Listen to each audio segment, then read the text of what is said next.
आज मैंने जो कुछ भी किया उस पर पछताने से तो कुछ नहीं हो जाएगा, किंतु आज से और अभी से तुम कहीं भी और कभी भी इस महल से बाहर नहीं जाओगी।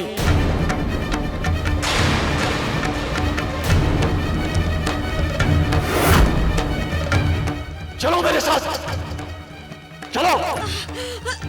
नहीं पिताजी।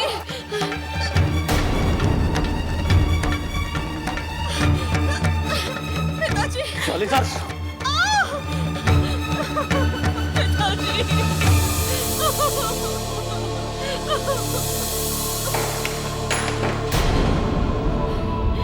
पिताजी, द्वार खोलिए पिताजी, मुझे यहाँ से बाहर निकालिए। पिताजी, द्वार खोलिए ना पिताजी। पिताजी।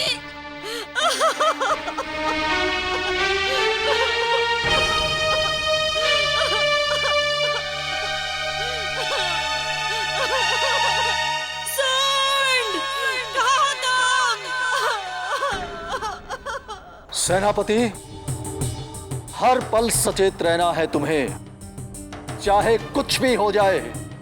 हमारी पुत्री उस असुर के हाथों नहीं पड़नी चाहिए। जी।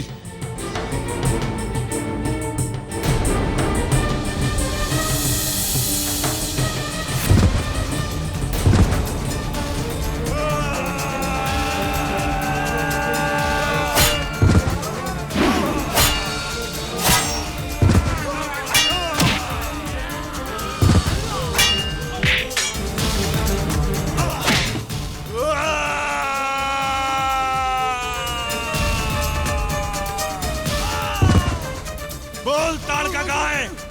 मुझे नहीं पता।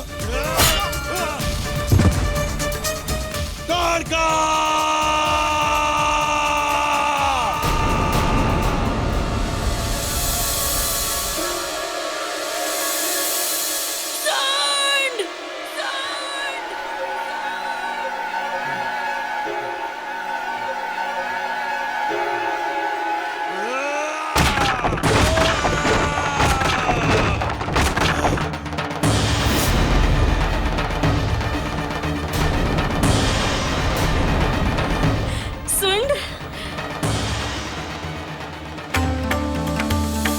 ताड़का!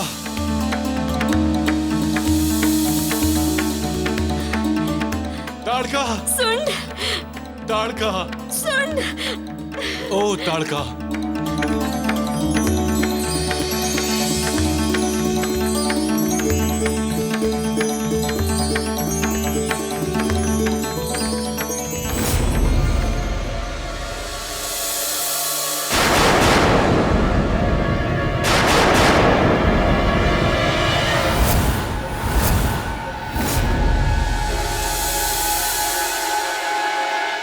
पिताजी,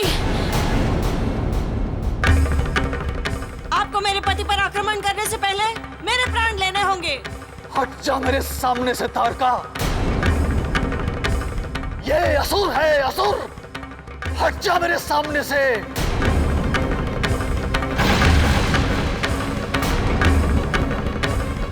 हट जा।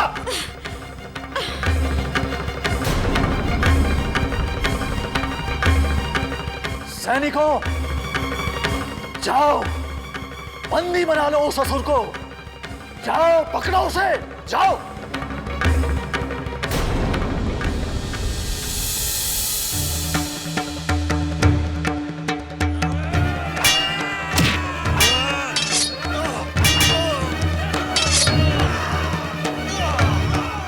ताड़का, ताड़का मेरी बच्ची। ताड़का, ताड़का मेरी बच्ची, मेरी बात सुन। बच्चा, मैं तेरे हाथ जोड़ता हूँ ताड़का। बच्चा ताड़का।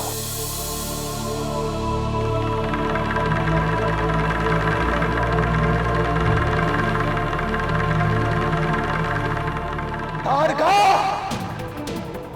तू इस दुष्ट असुर के मोह में अंधी होकर जाग रही है, किंतु एक दिन बहुत पछताएगी। तू अपने पिता का यूं तिरस्कार करके कभी सुख से नहीं रह पाएगी ताड़का। तू कभी सुखी नहीं रह पाएगी ताड़का। सुकेतु ने दुख में ही सही, किंतु जो कुछ भी कहा उसमें सत्य छिपा था। कोई भी संतान अपने माता पिता के मन को दुखाकर सुखी नहीं रह सकती। किंतु गुरुजी, ताड़का ऋषि मुनियों के आश्रम को क्यों नष्ट करती है? संसार के समस्त ऋषि मुनियों से ताड़का का क्या हित है? पिता को उसके ही राज कर्मचारियों और सैनिकों के सामने तिरस्कृत कर शुंड के साथ ताड़का के जाने के बाद भी सुकेतु के मन में पुत्री का प्रेम मिटने का नाम ही नहीं ले रहा था। वो भगवान शिव की वरदान थी, उसके आंखों का तारा थी, इसलिए वो चैन से नहीं बैठा। उसने आसपास के कई शूरवीरों, राजाओं और योद्धाओं से संपर्क किया और उनसे प्रार्थना की कि किसी भी मूल्य पर शुंड से उसकी बेटी ताड़का को छुड़ाकर उसके पास लाए। किंतु शुंड की शक्ति से सभी डरते थे, इसलिए सभी ने उसे ना कहा। तब सुकेतु के मन में एक विचार आया कि एक व्यक्ति ऐसा है कि यदि उसे अपना दुख सुनाए तो उसकी सहायता करने में उसे ना नहीं कहेगा। सुकेतु, भगवान शिव ने वरदान देने से पहले ही तुम्हें होने वाली पुत्री के अंतःस्थल की मूल स्थितियों के बारे में बताया था। उन्होंने कहा था कि उसे असुरों के संसर्ग से दूर रखना, किंतु तुमने ऐसा नहीं किया। भूल तो मुझसे हो गई है ऋषिवर।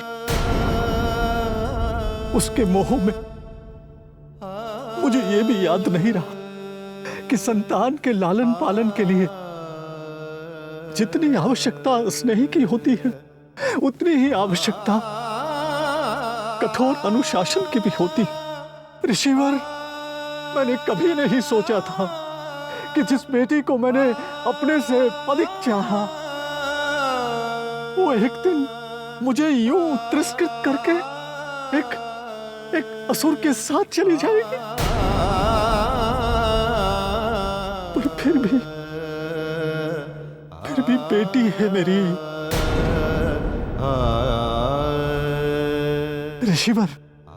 ऋषिवर, कुछ भी करके मुझे मेरी बेटी वापस दिलवा दो। ऋषिवर, मुझे मेरी बेटी वापस दिलवा दो। शुंड एक क्रूर राक्षस है। वो प्रतिदिन किसी न किसी ऋषि को मारकर खा जाता है, इसीलिए उसका मरना अनिवार्य है। ठीक है सुकेतु, किंतु इसके लिए मुझे तपस्या करनी होगी और उसमें बहुत समय लग सकता है। ऋषिवर, कुछ भी करके मुझे मेरी बेटी वापस दिला दो। ऋषिवर,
ये अलौकिक शक्ति पुंज ताड़का के चारों ओर अदृश्य कवच बनकर कार्य करेगा। और अब यदि शुंड ने उसके पास जाने की चेष्टा भी की तो उसके पास जाते ही उसका जीवन भस्म हो जाएगा।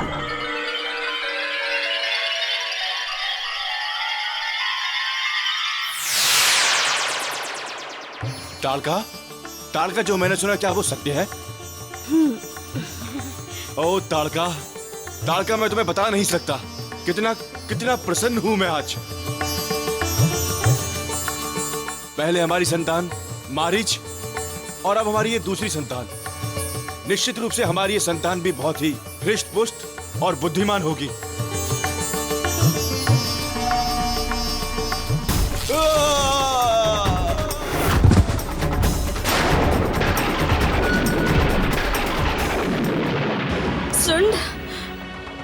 सुंड, आंखें खोलो सुंड, सुंड, सुंड, सुंड, सुंड, उठो ना, आंखें खोलो सुंड, सुंड, सुंड।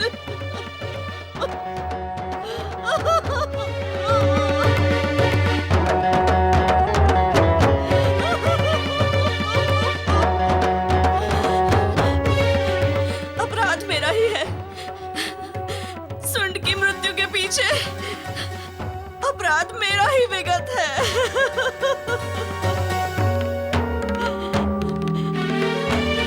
आपके पुत्र अपनी भावी संतान का समाचार सुन मेरे पास आए थे। बहुत प्रसन्न थे वे, बहुत प्रसन्नता में उन्होंने मुझे छूने का प्रयत्न किया और मानो किसी अदृश्य ऊर्जा ने उन्हें धकेला। मुझे लगता है सुंड के साथ आते समय मेरे पिता ने कहा था, तू इस दुष्ट असुर के मोह में अंधी होकर जा तो रही है, किंतु एक दिन बहुत पछताएगी। तू अपने पिता का यूं तिरस्कार करके कभी सुख से नहीं रह पाएगी ताड़का। संभवतः वही श्राप मेरे सुंड की मृत्यु का कारण बना। अर्थात इस दुर्घटना के पीछे अपराध मेरा ही हुआ, कारण मेरे पिता ही बने। नहीं पुत्री, इसमें न तुम्हारा कोई अपराध है और न कोई भूल,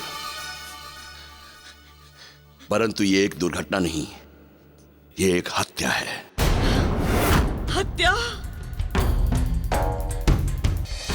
हाँ, हत्या। एक सोची समझी निश्वंस हत्या, और इसमें किसी और का हाथ नहीं, मात्र अगस्त्य ऋषि का हाथ है।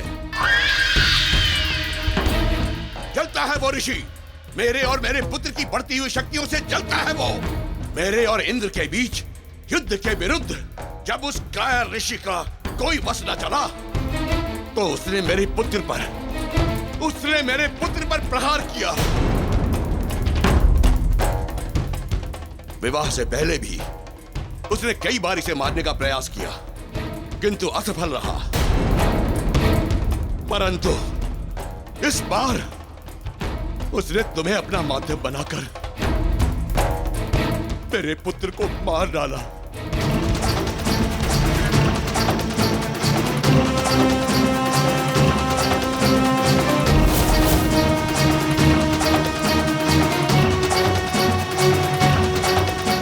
पिताश्री, मैं सुंड और मेरी संतान इस मारीच की शपथ लेकर प्रण करती हूँ कि उस अगस्त्य ऋषि को जीवित नहीं छोड़ूंगी।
कभी तेरा कोई अहित नहीं किया उसकी हत्या कर दी।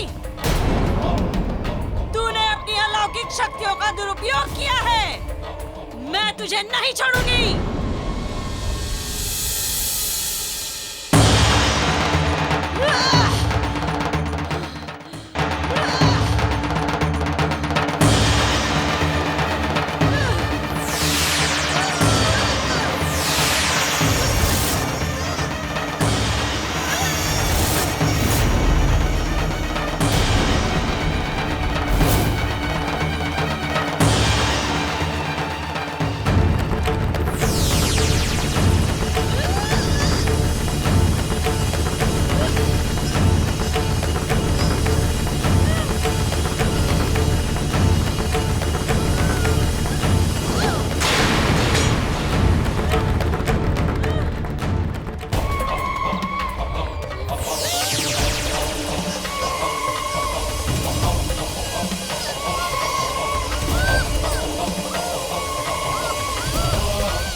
जा ताड़ुका, जा, मैंने तुझे जीवन दान दिया।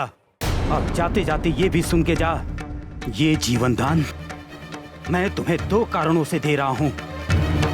पहला कारण ये है कि तू मेरे प्रिय भक्त सुकेतु की पुत्री है, और दूसरा कारण ये है कि तेरी कोख में एक शिशु पल रहा है।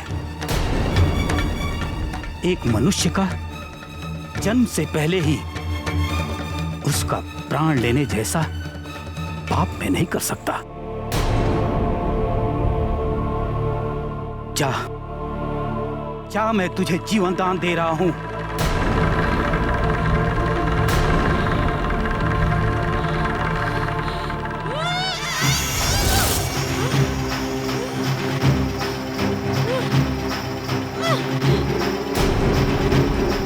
मैं आज ये प्रतिज्ञा लेती हूँ, जब तक मैं अपने पति के हत्यारे अगस्त्य ऋषि का वध नहीं कर देती, मैं यहाँ किसी भी ऋषि मुनि को यज्ञ नहीं करने दूंगी। ये मेरा प्रण है, ताड़का का प्रण।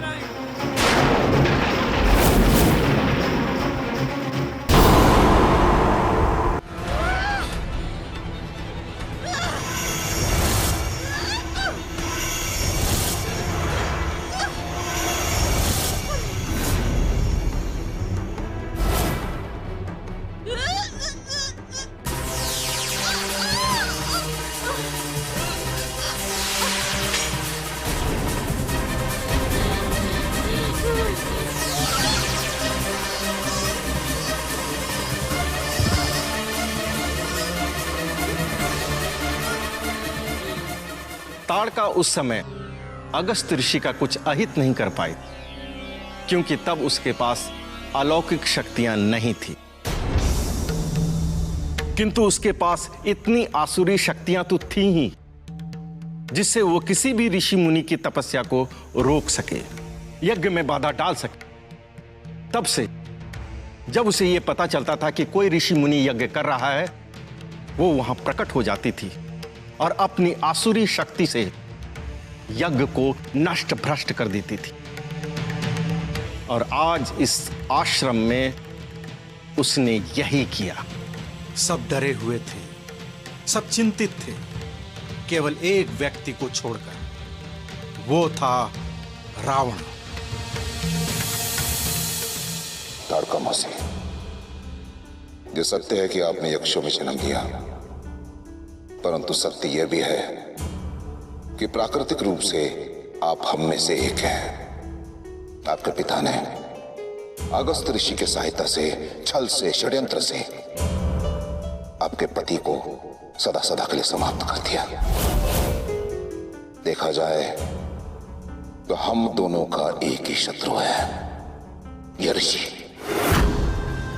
देवताओं के विरुद्ध जो युद्ध हमने छेड़ा है, उसमें सबसे बड़ी बाधा है ये ऋषि, जो यज्ञ द्वारा देवताओं को शक्तियां देते हैं।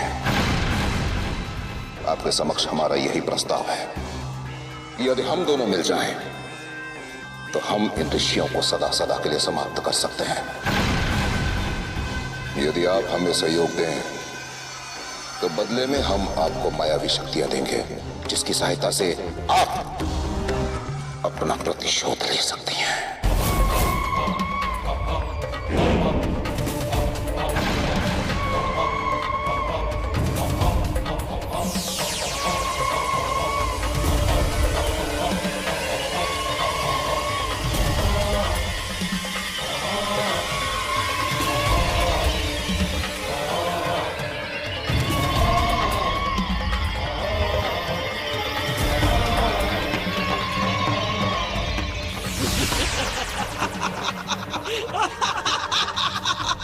ताड़का और रावण ने मिलकर मानो ये सुनिश्चित सा कर लिया है कि कहीं कोई यज्ञ ना होने पाए।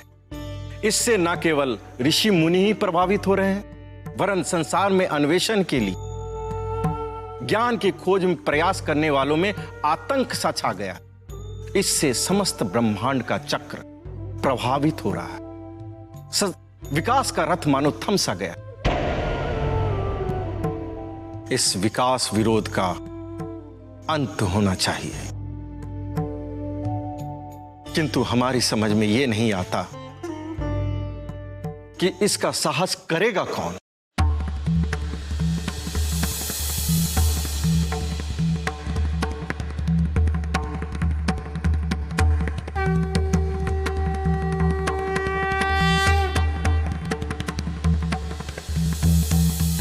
मैं करूंगा ये साहस।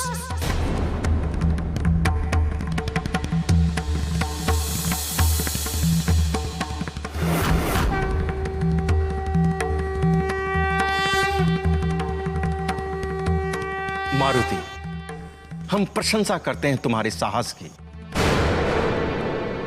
इसके स्थान पर कोई दूसरा बालक भी होता जो हमने कथा सुनाई है सुनकर भयभीत हो जाता, किंतु इसने साहस के साथ परिस्थितियों से लड़कर बदलने का विचार जो हमारे सामने दृढ़ता के साथ रखा है, उसे सुनकर हमें इस पे गर्व होता है। आपने जो मुझ पर विश्वास दिखाया है उसे मैं कभी टूटने नहीं दूंगा गुरुदेव। मुझे ताड़का का वध करने के लिए जाने की आज्ञा दें गुरुदेव। मारुति, हमने तुम्हारे विचारों को सराहा है, हमने तुम्हारे साहस को सराहा है, किंतु हमने कदापि ये नहीं कहा कि ताड़का को मारने के लिए जाने की आज्ञा हम तुम्हें देंगे। तुम्हारे गुरुजी सत्य कह रहे हैं मारुति। तुम भला ताड़का का सामना कैसे कर सकते हो? पुत्र, तुम ताड़का से नहीं लड़ सकते हो। तुम उसके बल, उसकी शक्ति और मायावी क्षमताओं की कल्पना तक नहीं कर सकते हो। उसकी कथा सुनते समय उससे लड़ने की बात सोचना एक बात है, किंतु सचमुच उससे लड़ना दूसरी बात, जो ना ही संभव दिखती है और ना ही व्यवहारिक। सत्य और कल्पना में बहुत अंतर होता है पुत्र। ये सत्य है, इसीलिए बुराई का अंत सरलता से नहीं हो सकता। किंतु बुराई तो बुराई होती है, जिसे मिटाना आवश्यक होता है। हम ताड़का को नहीं मारेंगे तो ताड़का हमें मार देगी। गुरुदेव, आसुरी शक्तियों का जब तक हम सामना नहीं करेंगे, वे और बलिष्ठ और शक्तिशाली होती जाएंगी। उनके विरुद्ध छोटे से छोटा साहस का प्रयास कईयों को साहस करने की प्रेरणा दे सकता है।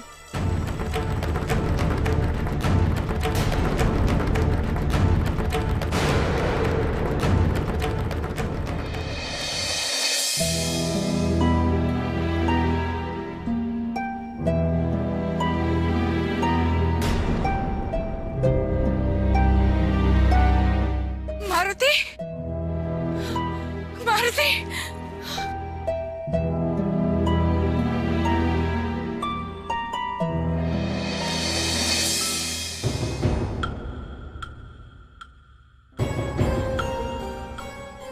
गुरुदेव और गुरु माँ ने तो मुझे स्पष्ट बोल दिया, किंतु मेरी समझ में ये बात नहीं आ रही है कि ये कार्य यदि मैं नहीं करूँगा तो फिर और कौन करेगा? तुम ताड़का को स्वेच्छा से मारने के लिए जाने की बात सोच भी कैसे सकते हो मारुति? तनिक भी डर नहीं लगता तुम्हें?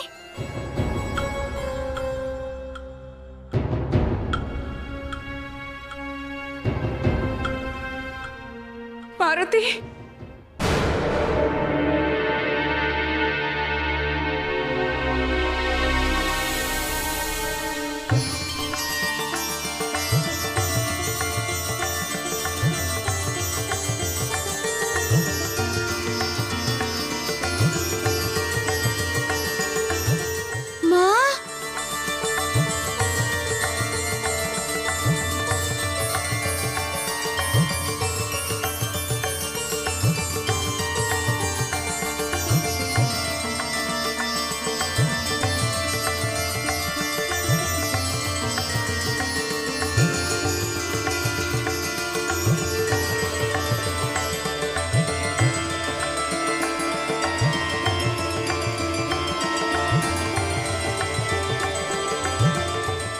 मेरा बच्चा,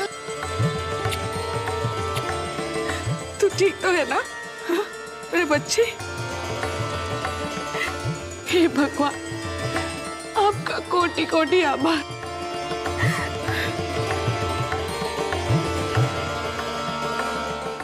मेरा बच्चा,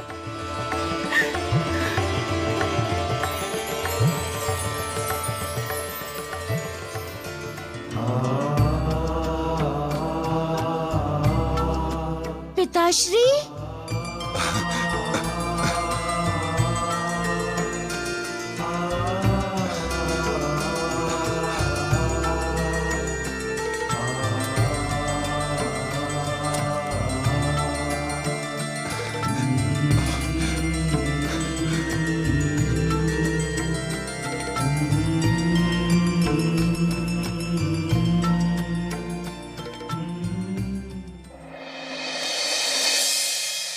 कितनी कठिनाई से तिनका जोड़कर बनाया था आश्रम, उजाड़ दिया ताड़का ने इसे भी। पहले से ही आर्थिक संकटों से जूझ रहे थे, ऊपर से ये सब विनाश। अब कैसे चलेगी आश्रम की व्यवस्था? संकट में धैर्य और आशा का कभी साथ नहीं छोड़ना चाहिए वसुंधरा। मां लक्ष्मी देवी का अष्टमहालक्ष्मी यज्ञ हम तो कर ही चुके हैं। देख लेना, मां लक्ष्मी देवी किसी न किसी रूप में हमारी सहायता अवश्य करेंगी। गुरुदेव,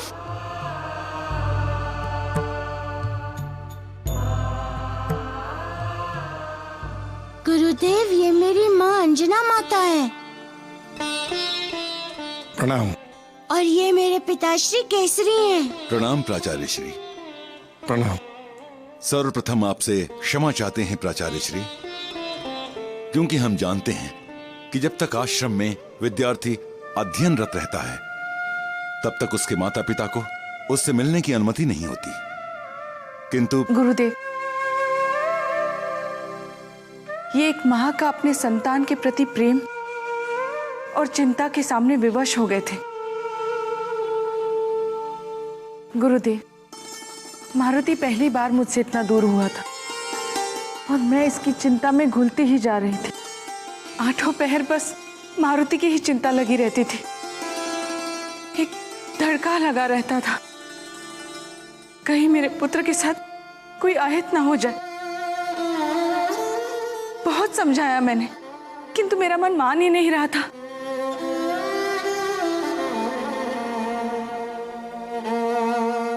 गुरुदेव, आप तो बहुत ज्ञानी हैं। एक माँ के मन का भय संभवतः समझ लेंगे, ये सोचकर जी किया कि बस एक बार मैं अपने पुत्र को अपने आंखों से देख लूं।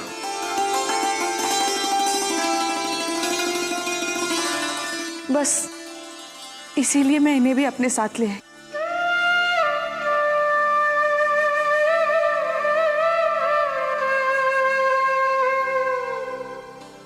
मैं आपकी मन की दशा समझ सकती हूँ बहन, किंतु आपको मारुति के लिए चिंता करने की कोई आवश्यकता नहीं है। मारुति तो बड़ा ही साहसी और समझदार बच्चा है।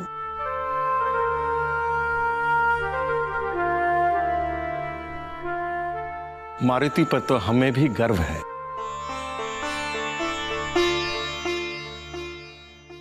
एक प्रार्थना है, चाहे तो इसे हमारा निवेदन ही समझ ले। गुरुदेव, मैंने मारुति की सुरक्षा के लिए सावन के 4 सोमवार का व्रत रखा है और इस व्रत के पूर्ति तक मुझे मारुति के साथ रहना होगा। किंतु ये व्रत आपकी आज्ञा के बिना पूरा नहीं हो सकता।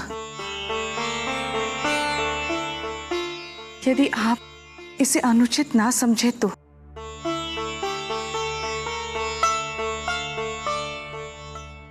साधारण परिस्थितियों में आश्रम के नियम ऐसी व्यवस्था की अनुमति नहीं देता, किंतु मारुति ने इस आश्रम के लिए इतना कुछ किया है, उसे ध्यान में रखते हुए हम आपके व्रत में बाधा नहीं आने देंगे।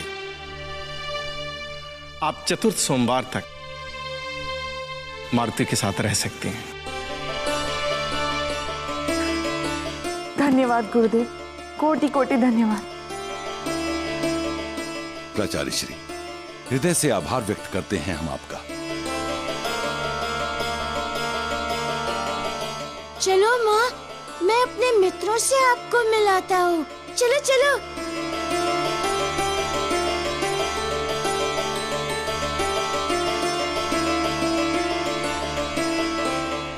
प्राचार्य श्री, एक निवेदन है आपसे। कहिए। आते समय हमने आश्रम की स्थिति देखी। प्राचार्य श्री, आप कुछ बोल नहीं रहे, किंतु आपके माथे पर चिंता की बनी लकीरें बिना बोले सब कुछ बोल रही हैं। आपके आश्रम में पुनर्निर्माण के लिए सहर्ष मैं सहायता करना चाहता हूं। महाराज केसरी, आश्रम की स्थिति चाहे जो कुछ भी हो, हम किसी से भी आर्थिक सहायता नहीं लेते। मैं जानता हूं प्राचार्य श्री, आपके आश्रम के नियम बड़े कठोर हैं।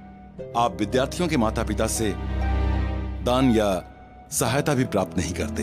मैं आपकी भावनाओं और नियमों का आदर करता हूं। आप स्वतंत्रता पूर्वक भावनाओं सहित इस आश्रम को चलाते हैं, किंतु प्राचार्य श्री, यदि हमारे बच्चे यहां होते हुए बहुमूल्य ज्ञान प्राप्त करते हैं आपसे, तो इस पावन आश्रम के प्रति हमारा कोई कर्तव्य नहीं हो सकता।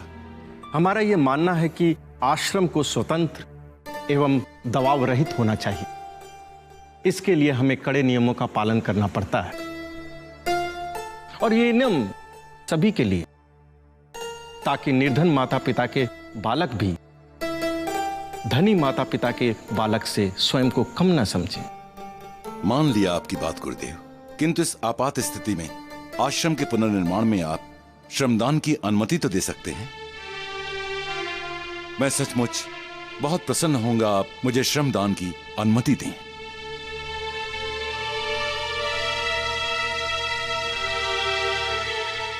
प्राचार्य श्री, कृपया आप मुझे ना मत कीजिएगा। किंतु आप और श्रमदान? माते, कम से कम इतना तो अवसर दें सेवा करने का। मैं आपसे विनती कर रहा हूं। महाराज केसरी, आपका आश्रम के पुनर्निर्माण में श्रमदान देना सभी के लिए उदाहरण बन सकता है, तथा हमारा आश्रम आपका सदा आभारी रहेगा। श्रमदान आप कर सकते हैं महाराज केसरी।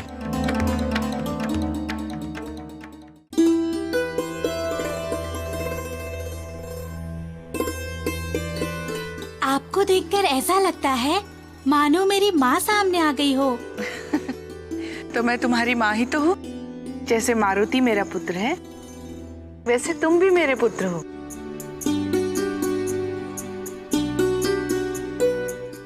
इस ताड़का का कुछ न कुछ तो करना पड़ेगा, किंतु क्या करूँ, कैसे करूँ?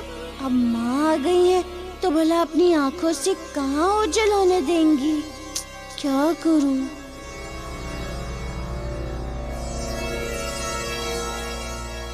मारुति, क्या सोच रहे हो? कुछ नहीं माँ। अब चलो, भोजन का समय हो गया है। आज मैं तुम दोनों को अपने हाथों से खिलाती हूँ।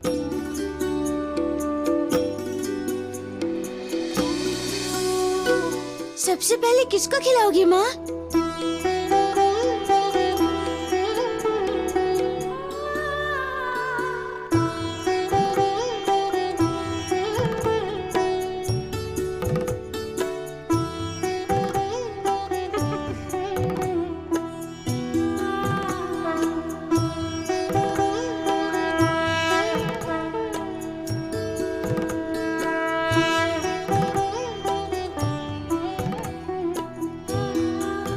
देखा पार्वती, इसीलिए मैंने पृथ्वी पर मानव रूप में जन्म लिया, क्योंकि मानव रूप में बाल्यावस्था में माँ का जो स्नेह मिलता है, वही स्नेह का आनंद भगवान विष्णु ही बारंबार उठाया करते हैं।